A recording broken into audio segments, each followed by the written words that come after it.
Here I have Xiaomi 12S, and today I'm going to show you how to insert SIM card into this device.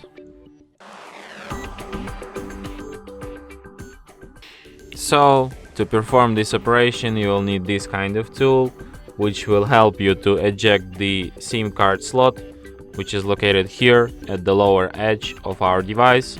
So what you have to do is to put this tool inside the hole on the slot, not this one, but this one. Slightly press it and the slot will pop out. So here you have two slots. On one side you have SIM 2 and on the other side you have SIM 1. So let's insert SIM 1 like this, and then you just put it back into your Xiaomi 12 device. So as you can see, it immediately requires PIN code to my SIM card, which is to prove that SIM card is detected. So let's enter it.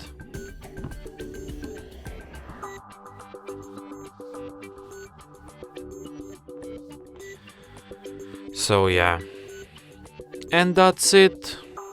Thanks for watching. If you find this tutorial useful, don't forget to hit that like button and subscribe to our channel.